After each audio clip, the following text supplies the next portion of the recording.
director has a project out, what's the best way that they can market themselves? So I think, especially if you're an up and coming director, one thing that you and I have talked about that I have suggested, not only just for directing, but think of this for any kind of visual medium, is take advantage of A, what's free, and B, what's out there. Like, think of your Instagram feed as a digital portfolio. You know, like you can get really creative in terms of how you um, look at the way that a feed comes together. So, like, something as simple as creating a collage that feels connected to every single project that you work on, that has little tidbits of pieces of your reel and your process and other things that you've worked on. Like, I think that that's something that's super great. I think also making sure that things are as professional as possible. I mean, I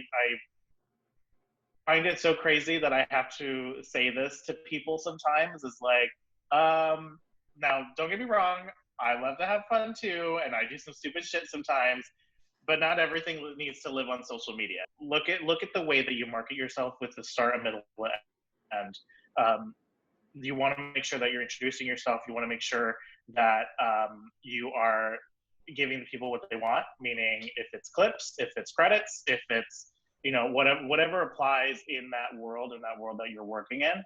And then an end, which most of the time end equals what you're trying to accomplish. So you want people to follow you, want people to get in contact with you, so you want to make sure that that stuff is there.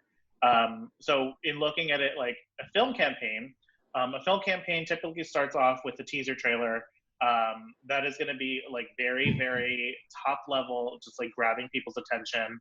A little while later, you'll go into a full trailer that tells story, that shows the highlights of everything that you're going to be getting within that picture.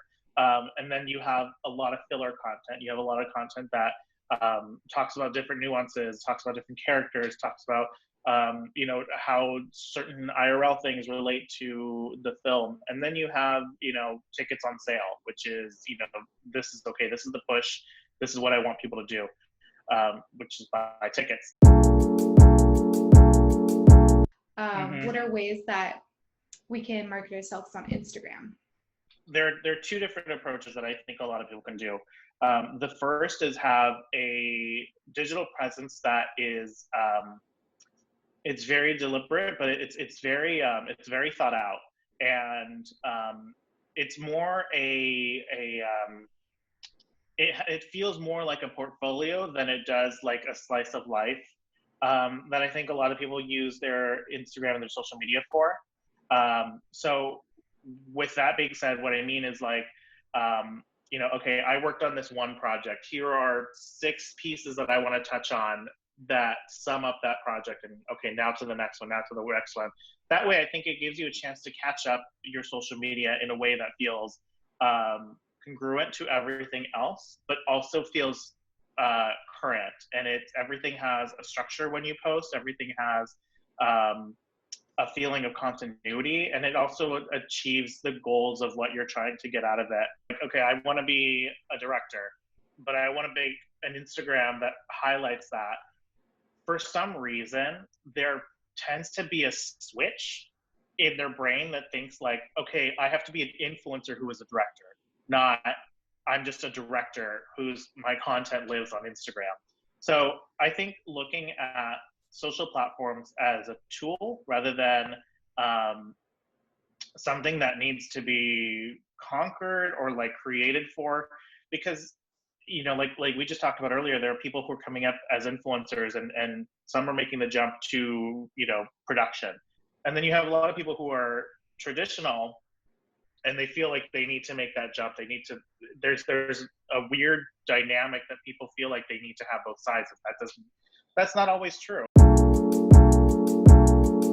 What's a way that someone maybe up and coming can brand themselves on social media that you think will be beneficial? People love an origin story. They love an origin story. They love a story that they can support.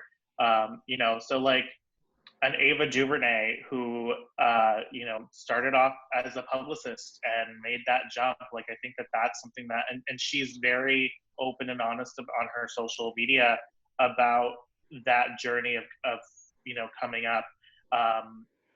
So to me, it's when you are that stage of, let's say you've been in a game, you've had roles that are similar, but you're looking to like start that first feature length, or to get a green light from studio or whatever it may be. I would say making sure that you understand a marketing cadence of how a film is put together, a film campaign is put together. I've worked with a lot of young directors on a major studio title where that connection wasn't there, and there was a huge education portion to, well, you can't post this, you can't post this, you can't post this, because of this cadence that we're following. I would also say capitalizing is the wrong word, highlighting, embracing what makes you who you are. For me, I'm a queer person of color, and my social media absolutely reflects that. It's obviously something that has taken me a long time to embrace both sides of my brownness and my queerness.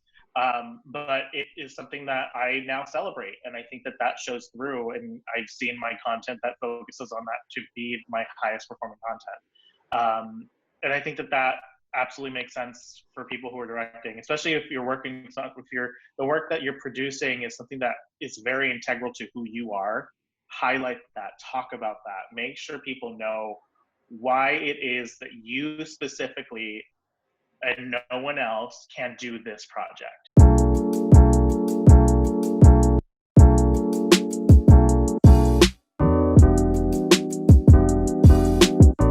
You said you helped marketing new directors in studio films, and there was like a learning gap for them that they weren't familiar with. What's things that they didn't know that maybe directors can help prepare themselves for when that opportunity comes? So I think, for example, let's look at an indie film.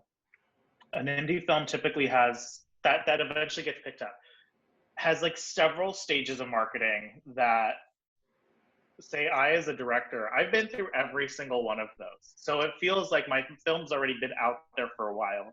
The plot's out there. A version of a trailer is out there probably, that was probably used in the film circuit, the film festival circuit and all that. But now you get picked up by a studio, and there are rules that are put in place. There are things like spoilers and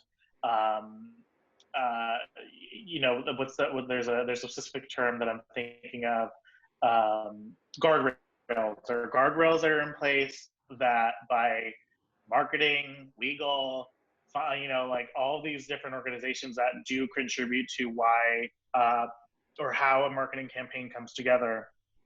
So there is going to be a relearning process, that this is how we do a character rollout. This is how we roll out a trailer that has an exclusive debut partner, that, for example, Entertainment Weekly is going to post this at 6 a.m. They have a 6-hour, a 6-hour exclusive, and then we get to post, and that's when we have the talent post and this and that, and all these other rules and all these other, decisions that come into play that, as a director who has been with this film since day one, doesn't understand, like, oh, I don't have full reign to do just about anything I want, because there are other pieces that go into this. I think the bigger your film gets, the more cooks that there are in the kitchen. And I think that I've seen that there's a lot of people who, I get it, like, this film is your baby.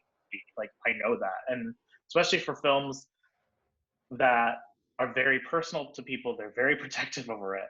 And even looking at the technical side of social media, aspect ratios, like the truth and the reality is that vertical video is going to outperform a horizontal video. That's just how it is. It's just either blame the social media platforms for it or blame human, media consumption. I'm not sure what, how to say it, but time and time again, the numbers have proven that if I post this trailer in a 1:1 aspect ratio as compared to a 16:9 horizontal video, it's going to outperform. So as a marketer who's trying to make sure crazy. that, oh yeah, there's so many rules like that. Like, and for example, and the platforms themselves come to us and come to the marketing teams and say, why was this video cut square? Why, can we get a vertical video? The other thing too is like cutting a piece of vertical video, meaning 9:16 this way. A director just spent, however many months filming this way. And they're like, you're chopping up what? You're doing like, and it's a difficult conversation to have. And it's one that I've had way too many times. But you have, like working with somebody like Jon Favreau, who understands digital and is like, whatever's going to be best for the film. We had so many more, opportunities to do things that felt native to platforms because we had a director who understood all those things. So not only are you just a creator, you're a writer, you're a producer, like, even though there are directors who, this is my credit, I am the director, at some point you've done just about everything. We all have. It's kind of all of that. So you do end up having to add that marketing hat just a little bit, and at least giving people the rein to do their job. What are things that directors can do to market themselves when they have a new project coming out? How, as a young director, to brand yourself in a way that is appealing to an audience of a large studio film. For example, like do fun things with your cast. Take advantage of the platforms that they have. Take advantage, do something buzzy that will get picked up. For example, like on Zootopia, we wanted to use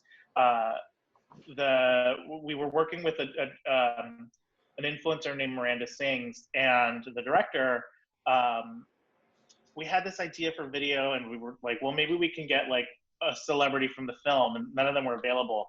And we utilized our director, and he was literally like the best part of the video. And I'm like, this is the kind of energy that I love from a filmmaker, is not only somebody who like, yes, they created the film, but like they still want to help it succeed along the way. I think that that's the hard part too, is not only just like the work and effort that went into making sure that it gets created, but like that's only half the battle. Like if you look at it from a budget perspective, marketing is literally half. So, and production's the other half. So you can't have one without the other. It's just the reality of the situation. Even if you are working on an indie film or whatever, I would suggest, because I see some campaigns out there by indie directors and up and coming directors that like don't work.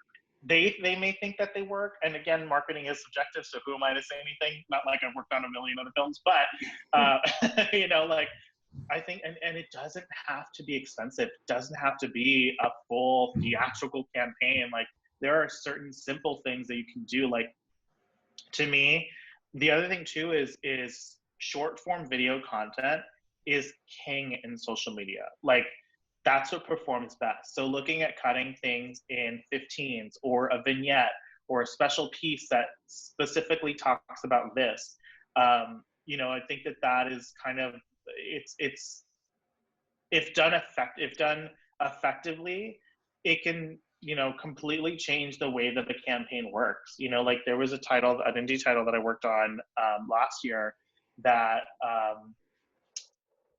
from a trailer perspective, it felt like a movie we've seen before, but it was through the short form video content that we were able to like dive into things that we couldn't with a trailer. Because with the trailer, the whole point is, there's 2 points. There's 2 purposes of a trailer in this day and age under normal circumstances when theaters are open. One is to play in theaters. That is kind of the when we're planning out a marketing campaign, usually what we're doing is we look at what films are coming out and we say, okay, so this film that we're working on makes sense to be trailering on this film because it could be a similar audience, or it could be a fringe audience, or you know, like there's some sort of correlation why a trailer plays in front of a title in the theater. The other is digital. So making sure that you're taking advantage of every editorial platform that wants to post, every person that's every big name celebrity, and even smaller name celebrities, like they, you know, some of them have really, really strong communities on their own. Making sure that everything is cohesive and has a plan and holding them to posting when they are supposed to post. Thank you, Daniel. Do you have any other like last minute advice you could share? I mean, I would say be a good person, I think, is something that is, I try and just incorporate that into any project that I work on in the industry, outside of the industry. You know, there are you always want to be cautious of how you treat people because you never know how they're going to come up later. And one thing that I've learned, both from experience, the good way and the bad way, is it is a very small industry. And I think at the end of the day, we just need to support each other, not only just as marginalized groups, but just as creators of this amazing art form, you know, in general. And you know that we're all working towards the same thing. So I think that's something that's really special that, you know, doesn't get talked about a lot.